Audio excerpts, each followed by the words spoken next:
तर मित्रांनो, श्री स्वामी समर्थ. जय शिवराय, जय शंभूराजे. स्वागत आहे आपल्या चॅनलमध्ये नवीन एका व्हिडिओमध्ये. तर मित्रांनो, आज आपण प्रयाग चिखलीला जाणार आहोत. तिथला व्लॉग असणार आहे. तिथनं कोल्हापूरला जाणार आहे. तर चला बघूया. नमस्कार मित्रांनो.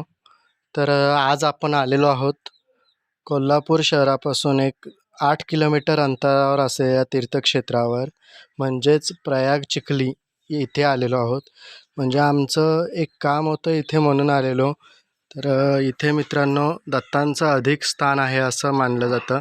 पण आपण जिथे आता उतरलो आहे ते नदीच्या दुसऱ्या बाजूला उतरलेलो आहे आणि दत्तांचं जे स्थान आहे ते नदीच्या पलीकडच्या बाजूला आहे. आम्ही आता तिकडे जाणार नाही आहे, कारण आम्ही म्हणजे त्या कामासाठी आलो आहे. तर तिथनं आम्ही तिथं देवस्थानाला जाऊ शकत नाही, म्हणून तिकडे नाही जाणार आहे. परत कधी गेलो तर मी जाईनच. पण हे कोल्हापूर शहरापासून अवघ्या एक 8 किलोमीटरच्या अंतरावर असलेले हे प्रयाग चिखली हे गाव आहे. म्हणजेच इथे मित्रांनो दत्तांचं अधिक स्थान आहे. दत्तांचं मंदिर आहेच, पण स्वामींचा देखील इथे मठ आहे. अन्नप्रसाद वगैरे पण होत असतो इथे.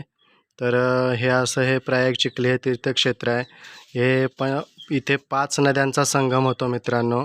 त्यामध्ये भोगावती, कुंभी, कासारी आणि तुळशी अशा ह्या 4 नद्या आहेत.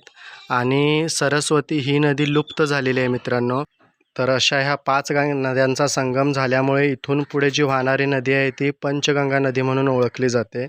जे कोल्हापुरात वगैरे वाहते पंचगंगा, तर तिला इथून झालेल्या संगमामुळेच पंचगंगा असं नाव पडलेलं आहे. तर असं हे तीर्थक्षेत्र आहे. इथे मित्रांनो दशक्रिया विधी वगैरे खूप होतात. तर असं तुम्ही पण नक्की या तीर्थक्षेत्राला भेट द्या. तर मित्रांनो असं आम्ही आता प्रयाग तीर्थक्षेत्रावरून म्हणजे तिथं आमचं जे काम होतं ते काम आम्ही करून आता इथे पुढे कोल्हापुरात आलेलो आहे. तर कोल्हापुरात पण आमचं एक काम होतं, म्हणजे CBHच्या इकडे एक काम होतं. तर ते काम करून मग आम्ही इकडे गोकुळ हॉटेलजवळ सर्वोदय हॉस्पिटल आहे, तिथे एका पेशंटला बघायचं होतं. तर त्यासाठी आम्ही तिकडे आलो आहे. हे बघा, हे महेंद्रा म्हणजे गोकुळच्या समोरचंच. आणि गोकुळच्या इथेच मित्रांनो गाड्या पार्क केल्या जातात.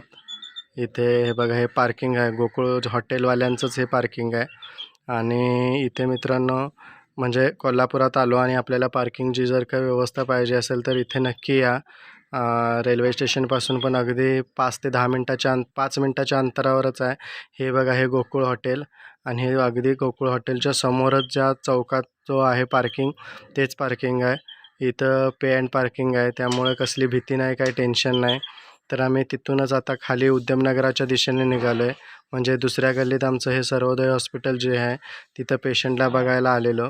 तर हे बघा, हे सर्वोदय हॉस्पिटल. तर इथे आम्ही पेशंटना बघायला आलतो आणि पेशंट वगैरे बघून मग आता आम्ही निघणार आहे. आत काय मी व्हिडिओ करणार नाही. तर अशा पद्धतीने आमचा आजचा दिवस होता. तर बघा, आज पुढं निघालो आहे. इथं बघा, शिवजयंतीनिमित्त सगळीकडे भगवे झेंडे वगैरे चालू आहेत उद्या शिवजयंती असल्यामुळे. तर बघू शकता कशा पद्धतीने एकदम झकासपैकी एक नंबर अशी सजावट केलेली आहे. आणि कोल्हापुरात पण सगळ्या झेंडे म्हणा, महाराजांच्या मूर्त्या, फोटोज असे खूप विकायला वगैरे ठेवलेले आहेत. म्हणजे जोरदार तयारी चालू आहे मित्रांनो उद्याची शिवजयंतीची. तर अशा पद्धतीने मित्रांनो आजचा आपला दिवस होता. तर मित्रांनो पर्यटन स्थळ वगैरे मी दाखवणारच आहे, पण आता काही कारणामुळे मला बाहेर पडता येत नव्हतं. तर आता मी लगेच सुरुवात करणार आहे. तर मित्रांनो प्लीज चॅनलला सबस्क्राईब करा.